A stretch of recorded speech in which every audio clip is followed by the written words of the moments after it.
యేసయ్యకి మహిమ కలుగును గాక. మీ అందరికీ వందనం. మనము పోయిన వారము చెప్పుకున్న అంశమే మళ్ళీ ఈ వారం కూడా చెప్పుకుందాం. పోయిన వారము మనము సమస్తము చేయగలిగిన దేవుడు మన యేసయ్య. అంటే ఎలా ఉండాలి? ఆయన మన పట్ల సమస్తము చేయాలి అంటే మనం ఎట్లా ఉండాలి అంటే మనలో కూడా నమ్మకం ఉండాలి.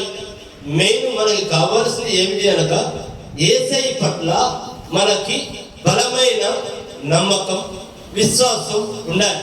యేసయ్య ఏం చెప్పాడంటే మనతో, మీరు నన్ను నమ్మితే నా మహిమను చూస్తారు అని వాగ్దానం ఇచ్చాడు. రెండవ మాట ఏమిటి అంటే మనము విశ్వాసాన్ని కలిగి ఉండాలి, విశ్వాస వీరులుగా ఉండాలి. ఈ కనుక మనం కలిగి ఉన్నట్లయితే జీవితంలో యేసయ్య నుండి వచ్చే ప్రతి ఒక్క మన సొంతం, అభివృద్ధి మన సొంతం, ఆశ్చర్య కార్యాలు మన సొంతం, ఆయన కృప మన సొంతం. ఆయన నిరంతరము కూడా మనల్ని బాగు చేయాలి, మనల్ని కాపాడాలి, మనల్ని రక్షించాలి, మన పైన ఆయన కృపా వర్షముని కురిపించాలి, ఆయన ప్రేమను కురిపించాలి అని ఎదురు చూచుచున్న మన దేవుడు. అందుకే మన యేసయ్యకి సమస్తము కూడా సాధ్యము. ఎలా సాధ్యం అంటే మనము యేసయ్య వైపే చూడాలి, మనం యేసయ్యని అడగాలి. అది ఎంత పెద్ద సమస్య అయినా, అది ఎంత పెద్ద వేదైనా, అది ఎంత పెద్ద బాధ అయినా మనం ఎవరి వైపు చూడాలి అంటే దేవుడైన యేసయ్య వైపే చూడాలి. యేసయ్య నీవుంటే నాకు చాలు యేసయ్య అని మనము పూర్ణ హృదయాన్ని యేసయ్యకి అప్పచెప్పాలి. అంటే మనకి ఎవరుంటే చాలు. ఎంతో మంది పాటలు పాడుతూ ఉంటారు, నువ్వు ఉంటే నాకు చాలు యేసయ్య. కానీ దాన్ని పాట రూపంలో పాడుతున్నారు తప్ప యథార్థమైన జీవితంలో దాన్ని పాటిస్తలేదు. మన నమ్మకం కూడా ఎలా ఉండాలి అంటే నువ్వు ఉంటే నాకు చాలు యేసయ్య. అంతే, అది ఏమైనా కానీ, అది ఏమి ఎంత బాధ అయినా, ఎంత వేదైనా, ఎంత సమస్య అయినా నువ్వు ఉంటే నాకు చాలు యేసయ్య. అంతే. అది మన దగ్గరికి ఏ చెడు రాలేదు. ఎందుకో తెలుసా? మనతో ఎవరున్నారు? మన యేసయ్య ఉన్నాడు. నువ్వు ఉంటే నాకు చాలు. అంతే.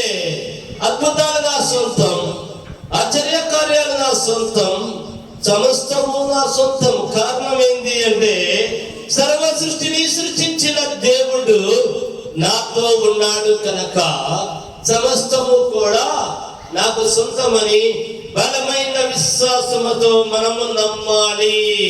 మన దేవుడు ఎవరు? మన యేసయ్య నమ్మదగిన దేవుడు, సర్వశక్తిమంతుడు, సర్వ సృష్టికర్త. మన చూపు ఆయన వైపే ఉండాలి, మన నమ్మకం ఆయన వైపే ఉండాలి. మనము ఆయన మార్గంలోనే నడవాలి. అప్పుడు ఏమవుతుంది? సమస్తము కూడా మనకి యేసు నామములో సాధ్యమే. నీ నోటెమ్మటే ఏదైతే పలుకుతుందో అది అక్కడ యేసయ్య చేస్తానికి సిద్ధముగా ఉన్నాడు. మన దేవుడు గొప్ప దేవుడు, ఆయన సర్వశక్తిమంతుడు. ఆయన సన్నిధానములో మనకందరికీ సమస్తము సాధ్యమే. మనకు అసాధ్యమైనది యేసయ్యకి సాధ్యమే. ఎందుకని? ఆయన సర్వశక్తిమంతుడై ఉన్నాడు కనుక. అవునా? కాబట్టి మన ప్రార్థన ఎలా ఉండాలి అంటే బలమైన విశ్వాసం. మీరు ఎన్నిసార్లు ప్రార్థన చేయండి, విశ్వాసాన్ని కోల్పోవద్దు. ఆయన దేవుడై ఉన్నాడు. నీకేది కావాలన్నా ఆయన సన్నిధానానికి రా. నువ్వు పూర్ణ హృదయంతో ప్రార్థన చేయి. నీకేమీ కావాలో అది నీకు ఇచ్చుచున్న దేవుడు, ఇచ్చిన దేవుడు అని పరిపూర్ణముగా నమ్ము. ఆయన మాత్రమే గొప్ప దేవుడై ఉన్నాడు. అయితే మనం ఇప్పుడు మొట్టమొదటిగా మనము వాక్య భాగంలోకి వెళ్దాము. 18వ కీర్తన 23-28 వచనం. 18వ కీర్తన 28 వచనం చదవడము. నా దీపము వెలిగించువాడవు నీవే. ఏముంటున్నాడు ఇక్కడ? నా దీపము వెలిగించువాడవి నీవే. నా దేవుడైన యెహోవా, నా దేవుడైన యెహోవా, చీకటిని నాకు వెలుగుగా చేయును. చీకటిని నాకు వెలుగుగా చేయును. ఆమేన్. ఒకసారి మీరు గమనించినట్లయితే బాగా మీరు ఈ వాగ్దానాన్ని రాసుకోండి. ఏమంటున్నాడు? ఇంకొకసారి చదవమ్మా. నా దీపము వెలిగించువాడవు నీవే. నా దేవుడైన యెహోవా, చీకటిని నాకు వెలుగుగా చేయును. నువ్వు సమస్యల్లో ఉన్నావా? నువ్వు బాధల్లో ఉన్నావా? నువ్వు ఇబ్బందుల్లో ఉన్నావా? నువ్వు అప్పుల్లో ఉన్నావా? ఎలాంటి ప్రమాదంలో ఉన్నావో అక్కడ నీ చీకటి కమ్మేసుకొని ఉందేమో. నీ చీకటిని వెలుగుగా మార్చేవారు ఎవరు? యేసయ్య. అందుకే నీ దీపమును వెలిగించేవాడు యేసయ్య. ప్రాణపై పరిస్థితుల్లో ఉన్నావా? నీ దీపమును వెలిగిస్తాడు. నీ దీపముని ఆరిపోకుండా కాపాడేవాడు యేసయ్య. నీ చీకటిని వెలుగుగా మార్చేవాడు యేసయ్య. అందుకే మన విశ్వాసం ఎలా ఉండాలి? బలముగా ఉండాలి. మన బలం ఏంటో తెలుసా? మన విశ్వాసం. మన దమ్మేంటో తెలుసా? యేసయ్య. మన ధైర్యం ఏంటో తెలుసా? యేసయ్య. నీ దీపాన్ని వెలిగించిన వాడు యేసయ్య. అంటే నిన్ను సృష్టించిన వాడు, నీ చీకటిని వెలుగుగా మార్చేవాడు. నువ్వెప్పుడైతే ఆయన్ని నమ్ముతావో, నువ్వెప్పుడైతే ఆయన్ని ఆరాధిస్తావో, నువ్వెప్పుడైతే యేసయ్య వైపు చూస్తావో, నువ్వెప్పుడైతే యేసయ్యని కావాలనుకుంటావో, నువ్వెప్పుడైతే యేసయ్యా నువ్వుంటే నాకు చాలా యేసయ్యా అనుకుంటావో, నీ చీకటి ఏమవుతుంది? వెలుగుగా మార్చబడుతుంది. ఆయనలోకి వస్తే వెలిగే నీ జీవితం వెలుగుగా మారిపోతుంది. నీ జీవితమును వెలిగించువాడు ఆయనే యేసయ్య. కాబట్టి ఆయనని నమ్ము, ఆయనతో ఉండు. చీకటిగా నిన్ను చుట్టుముట్టి ఉన్నా ఏయైనా సరే యేసు నామములో మాడి మసైపోవడమే. నీ చుట్టూ వెలుగు వచ్చింది. చదువును అలాగే 36 వరకు చదువు. 28 నుంచి 36 వరకు. నీ సహాయము వలన నేను సైన్యమును జయింతును. నీ సహాయము వలన నేను సైన్యమును జయింతును. నా దేవుని సహాయము వలన ప్రాకారములని దాటుదును. దేవుడు యథార్థవంతుడు. యెహోవా వాక్కు నిర్మలము. తన శరణు చొచ్చి వారు అందరికి ఆయన కేడము. యెహోవా తప్ప దేవుడేడి? మన దేవుడు తప్ప ఆశ్రయ దుర్గమేది? నాకు బలము ధరింపచేయువాడు ఆయనే. నన్ను యథార్థ మార్గములలో నడిపించువాడు ఆయనే. ఆయన నా కాళ్ళు జింక కాళ్ళ వలె చేయుచున్నాడు. ఎత్తైన స్థలముల మీద నన్ను నిలుపుచున్నాడు. నా చేతులకు యుద్ధము చేయ నేర్పువాడు ఆయనే. నా బాహువులు ఇత్తడి విల్లును ఎక్కుపెట్టును. నీ రక్షణ కేడమును నీవు నాకు అందించుచున్నావు. నీ కుడి చెయ్యి నన్ను ఆదుకొనెను. నీ సాత్వికము నన్ను గొప్ప చేసెదను. నా పాదములకు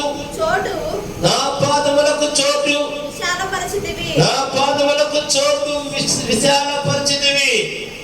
చూడండి, ఇక్కడ యేసయ్య అన్ని కూడా నేనై ఉన్నాను అని మనతో చెప్పుచున్నాడు.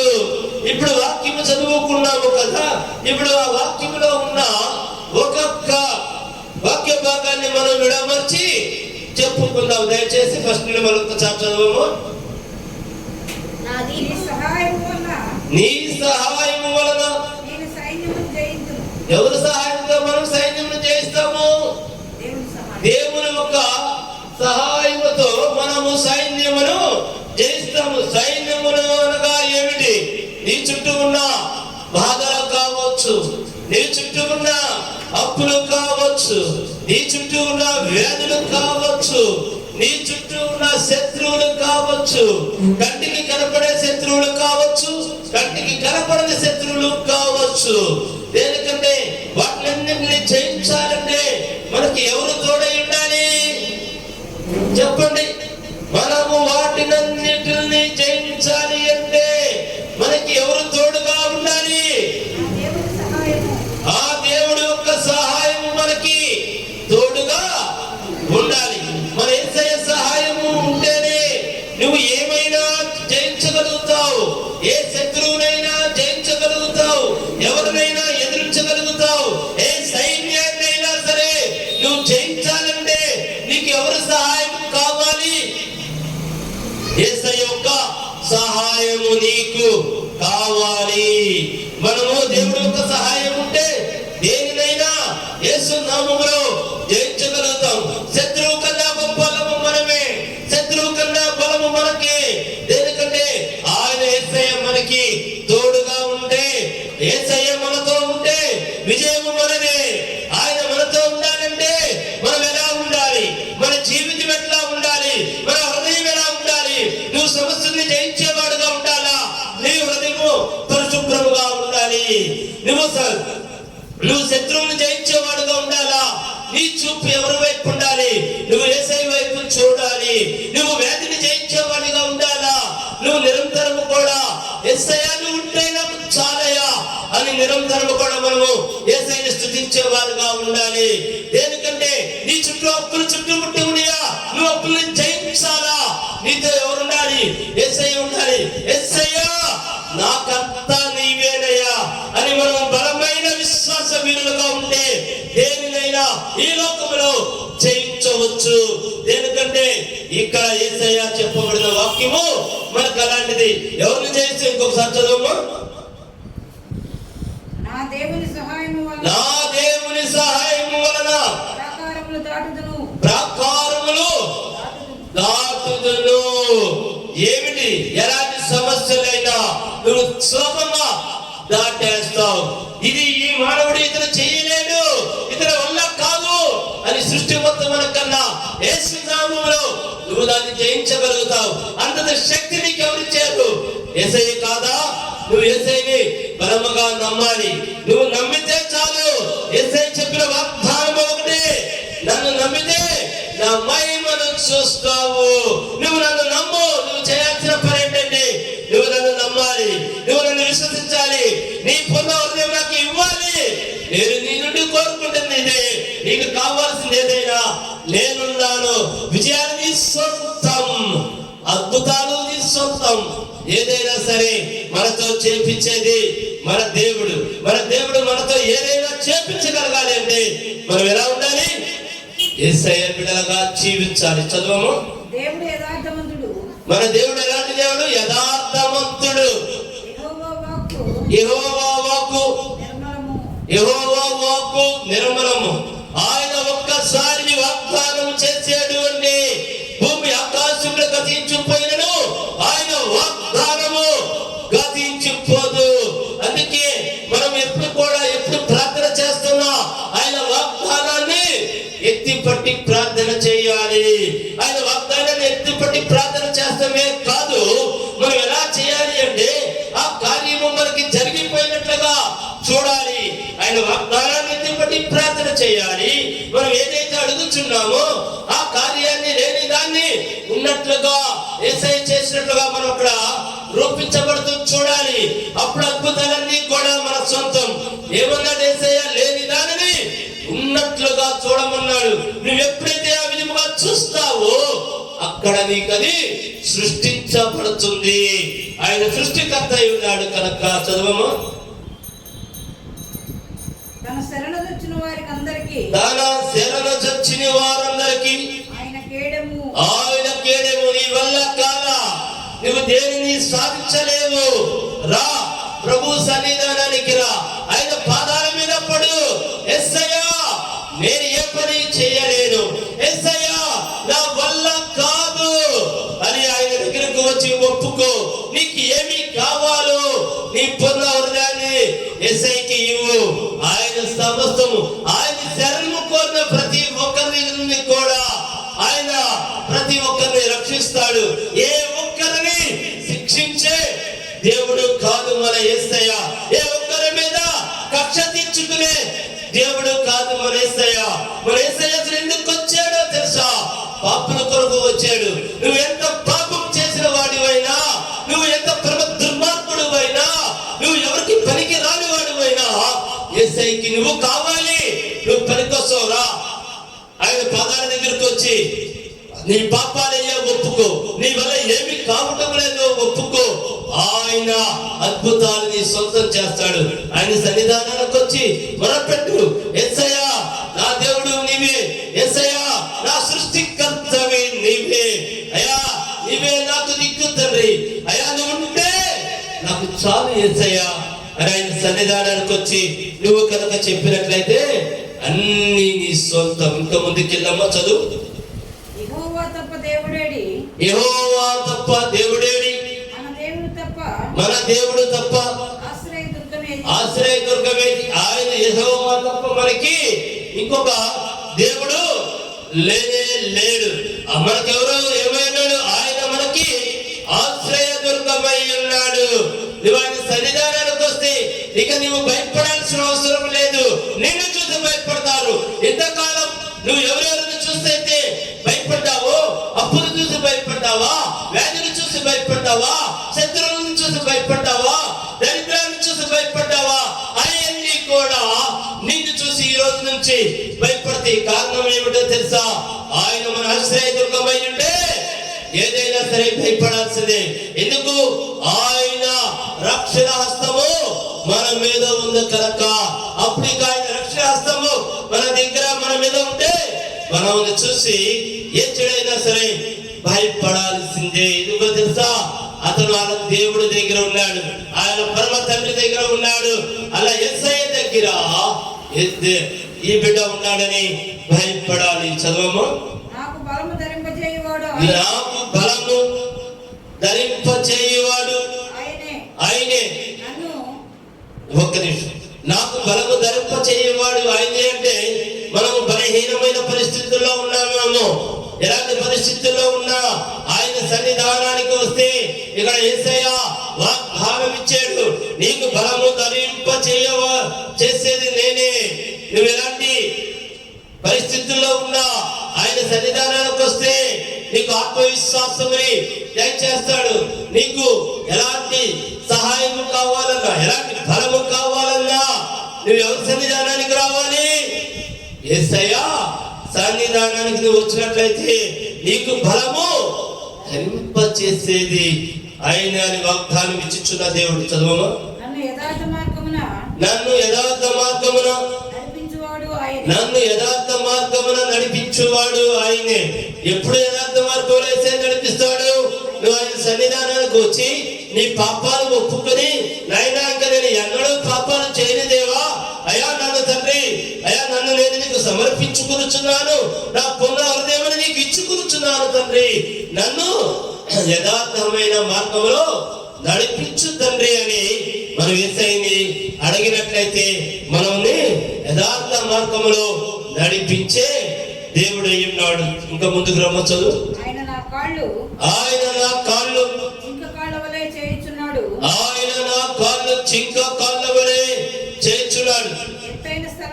ఎత్తైన స్థలముల మీద నన్ను నిలుపుచున్నాడు. అంటే మనం ఒక కాళ్ళు జింక కాళ్ళ వలె చేర్చున్నాడంటే ఏమిటి? నీ మనసులో నువ్వు ఎప్పుడైతే నిన్ను నీవు ఆయనకి సమర్పించుకున్నావో, నువ్వు ఏమి చేయాలన్నా నీకు ఆటంకం లేకుండా, నీకు ఎదురు లేకుండా ఆ కార్యాన్ని నెరవేర్చేది ఆయనే. అంటే అంత స్పీడ్గా నువ్వు ఏదైతే మనసులో తలుసుకుంటావో ఆ కార్యాన్ని చేయగలుగుతున్నాడు. ఇంతకాలము నువ్వు అనుకున్నది ఏది జరగలేదేమో, ఇప్పుడు నువ్వు నీ మనసులో ఏదైతే ఊహించుకుంటావో దానిని ఎత్తైన కొండ మీద, అంటే అందరికన్నా గొప్పవాడిలాగా నిన్ను రూపించబడుచున్నాడు మన యేసయ్య. నిన్ను గొప్ప చేయించున్నాడు. ఇతను గొప్ప అంటే ఏమిటంటే నువ్వు ఎత్తైన కొండ మీద నువ్వు ఉన్నట్లే. 1000 మందిలో నువ్వు గొప్ప అంటే నువ్వు ఎక్కువ ఉన్నట్లే కదా. అదే విధముగా ఆయన నిన్ను ఎత్తైన కొండ మీద నిలబెట్టుచున్నాడు అంటే నిన్ను అందరిలో కన్నా గొప్ప చేయించున్నాడు అని అర్థం. ఇంకా చదవమ్మా. నా చేతులకు యుద్ధము చేయ నేర్పువాడు ఆయనే. నా చేతులకు యుద్ధము చేయ నేర్పువాడు ఆయనే. నా బాహుములు ఇత్తడి విల్లును ఎక్కుపెట్టును. నువ్వేం చేయాలి? నీ చేతులుంటే ఏం చేయాలంటే నీ చేతులతో యేసయ్యని చప్పట్లో కొట్టి ఆరాధించి మహిమపరచు. అప్పుడే అయ్యి నువ్వు యుద్ధం చేస్తున్నట్టు నీ చేతులతో నువ్వు ఎప్పుడైతే ఈ చేతులతో యేసయ్యని ప్రార్థనలో ఆయన్ని స్తుతిస్తావో, ఆయనకి చప్పట్లో కొట్టి ఆరాధిస్తావో, నీ సమస్యల మీద నువ్వు యుద్ధం చేస్తున్నట్టే, నీ చేతులతో పోరాటం చేస్తున్నట్టే. మనము ఎప్పుడైతే యేసయ్యని స్తుతిస్తూ మొదలు పెడతామో అప్పుడు సమస్తాన్ని కూడా జయించగలుగుతావు అనేది యేసయ్య వాగ్దానము చెప్పుచున్నాడు. చదువు.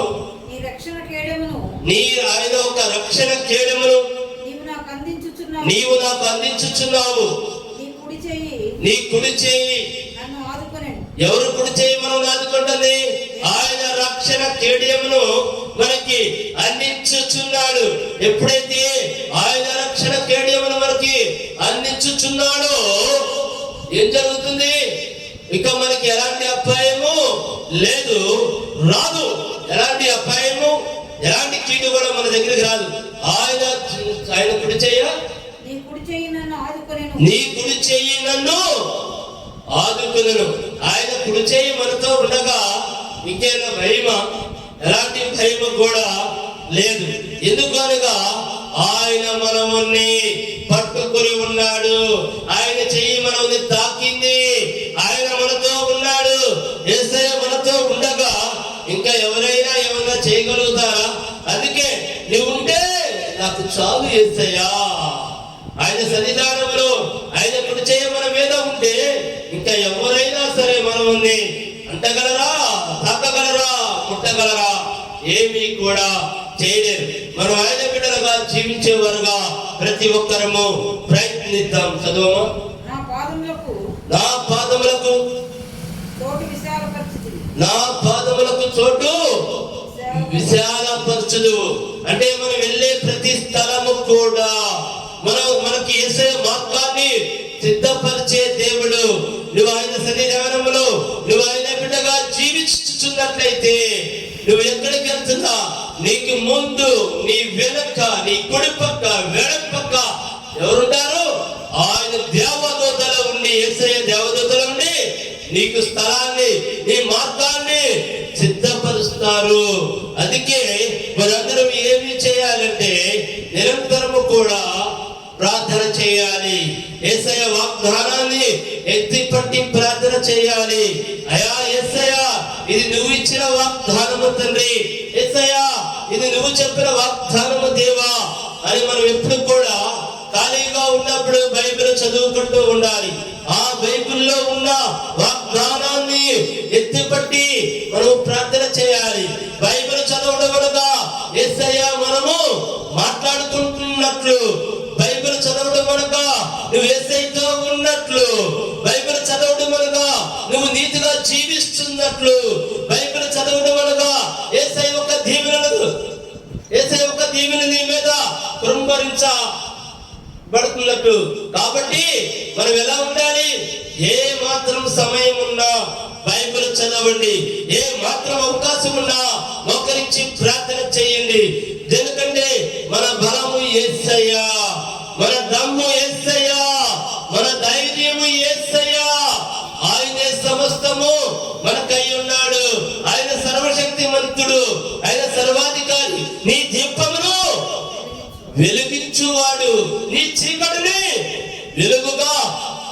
మార్చువాడు ఆయనే.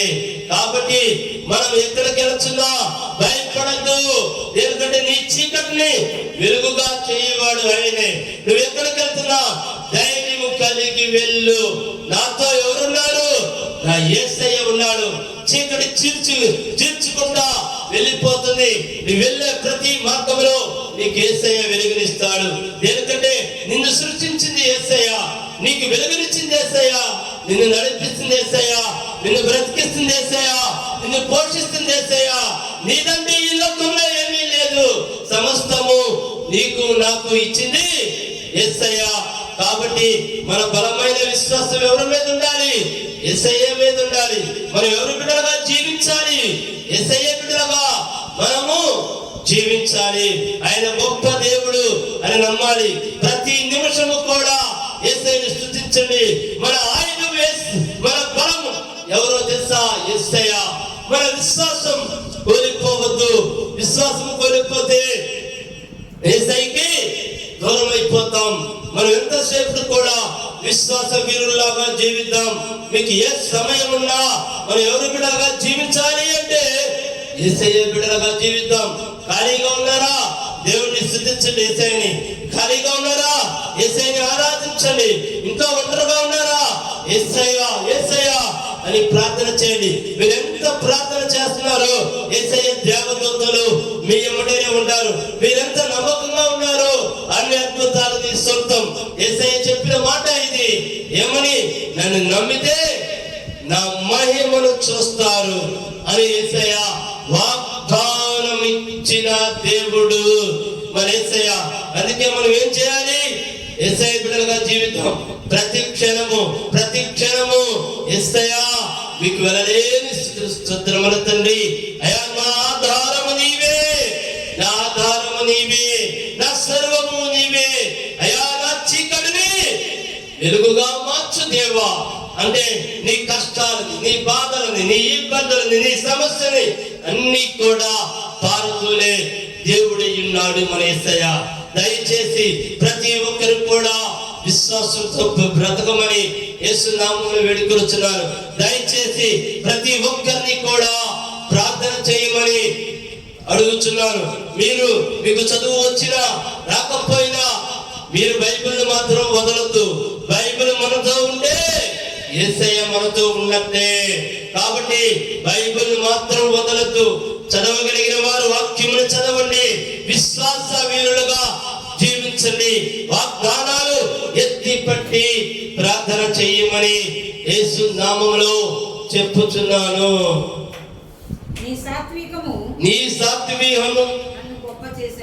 నీ సాత్వికము నన్ను గొప్ప చేసేదను.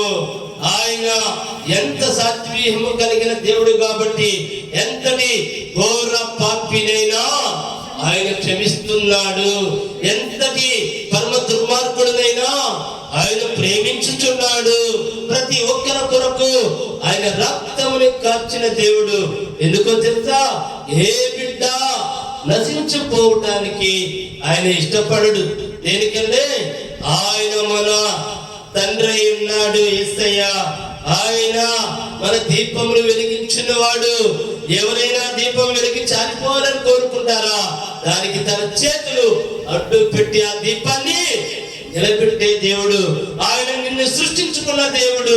నువ్వు ఇబ్బందులు పడతాం ఆయనకి నచ్చదు, నువ్వు బాధపడతాం ఆయనకి నచ్చదు. కాబట్టి నిన్ను కాపాడుకోవడానికి, నన్ను కాపాడుకోవడానికి, మనం అందరినీ కాపాడుకోవడానికి ఆయన రక్తముని చిందించి ప్రతి ఒక్కరిని ప్రేమించుచున్నాడు. యేసయ్యని ప్రార్థించమని నేను అడుగుచున్నాను. సమయం సరిపోకపోవడం వల్ల ఈ వారం కూడా ముగిస్తూ జరుగుతుంది. రేపు వారం కూడా ఇదే వాక్యముని కంటిన్యూగా చెప్పుకుందాము. దయచేసి తలలు ఉంచుకుంటే ప్రార్థన చేసుకుందాం. మా గొప్ప దేవా, మా తండ్రి, అయా మా దీపమును వెలిగించువాడు నీవే అని మాతో మాట్లాడిన దేవా, మీకు సమస్త మహిమ కలుగును గాక. అయా మా చీకటిని వెలుగుగా మారుస్తాని వాగ్దానం ఇచ్చిన ప్రభువా, నీకే సమస్త మహిమ కలుగును గాక. నాయనా నా తండ్రి, మేమందరం తండ్రి అయా విశ్వాసంలో బలహీన పడకుండా నా తండ్రి మమ్మల్ని విశ్వాస వీరులుగా చెయ్యమని అడుగుచున్నాను తండ్రి. అయా నీ యొక్క యథార్థమైన మార్గంలో మమ్మల్ని నడిపించమని అడుగుచున్నాను దేవా. మీ కుడి హస్తముని తండ్రి మా మీదే ఉంచమని అడుగుచున్నాను తండ్రి. అయా మీరే మా ఆధారము తండ్రి, మీరే మా జీవము తండ్రి, మీరే మా ప్రాణము తండ్రి. యేసయ్యా నా తండ్రి, ఈ వాక్యం ఉన్న ప్రతి ఒక్క బిడ్డని దేవా దీవించి ఆశీర్వదించు తండ్రి. విశ్వాస వీరులుగా చేయమని తండ్రి నజరేయుడైన యేసు క్రీస్తు నామములో ప్రార్థించి అడిగి వేడుకొనుచున్నాను మా ప్రియ పరలోకపు తండ్రి. ఆమేన్, ఆమేన్, ఆమేన్. మీ అందరికీ వందనములు. మా అడ్రస్ మదర్ తెరీసా వీధి, ఐతానగర్, తెనాలి, గుంటూరు జిల్లా. మా ఫోన్ నెంబర్ 9849844862. మీ అందరికీ వందనములు.